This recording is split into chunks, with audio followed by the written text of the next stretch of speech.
Most of our growth will come from outside the United States. The United States will get to the point where it's largely a replacement market. Most homes and business desktops will have PCs. The United States,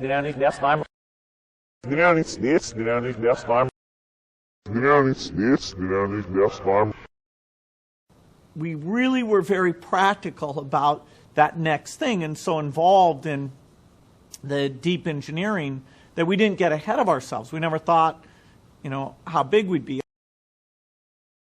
What a headache you do with.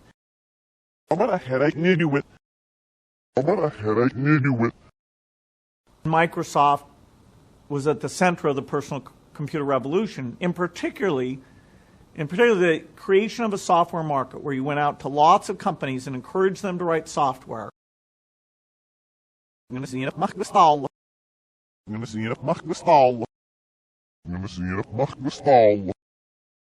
Well, for a year we kept finding bugs, until finally the company said, no, you have to pay for this.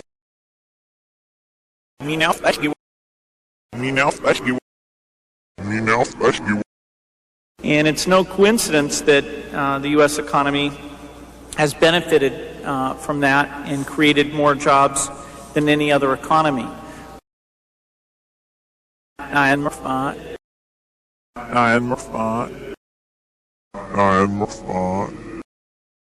In truth, you were pretty angry when you heard that Australia was shirking its promise to actually do this. Is that true? No, I don't tend to get angry. I don't think that's very constructive.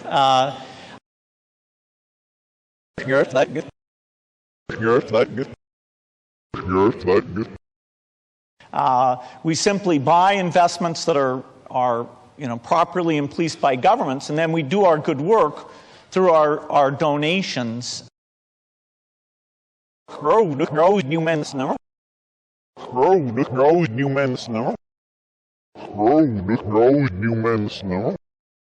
It's very tragic that even in the case of polio, in the last 6 months, the workers have been targeted, both in Pakistan and in Nigeria, and killed.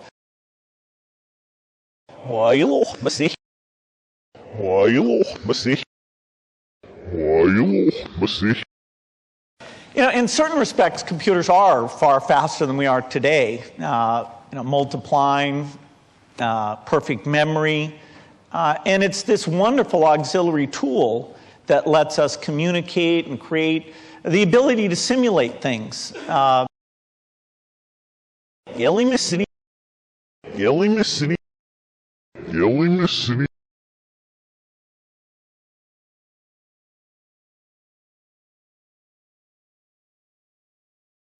That I bring a view that if you orchestrate the innovation in the right way, that we can get to zero.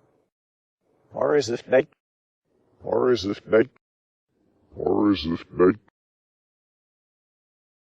They'll have to change their steel plants and their cement plants. And, I do think they're taking it seriously. They reduce local pollution faster than any rich country ever did.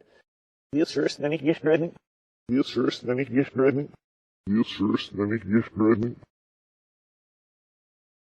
somebody's going to pay more for electricity.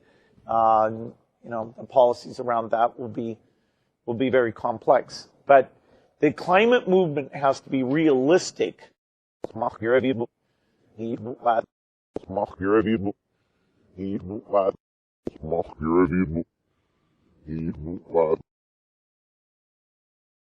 Well, we have to do two things at once. We have to bring this epidemic to an end, primarily by getting the vaccine out in large numbers to the entire world.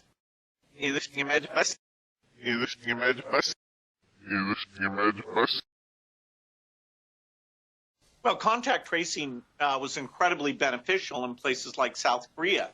And, we'd have hundreds of thousands of people alive today in the U.S. if we had done that. The data, you don't actually have to give up your personal data. That's not a fair way of describing it.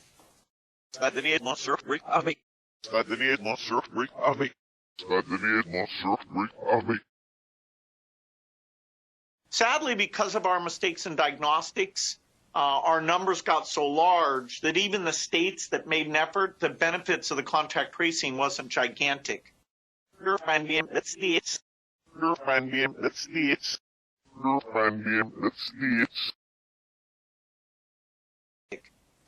it's really as you get down in, lower infection rates, like 3-4%, then the contact tracing helps drive that down even lower.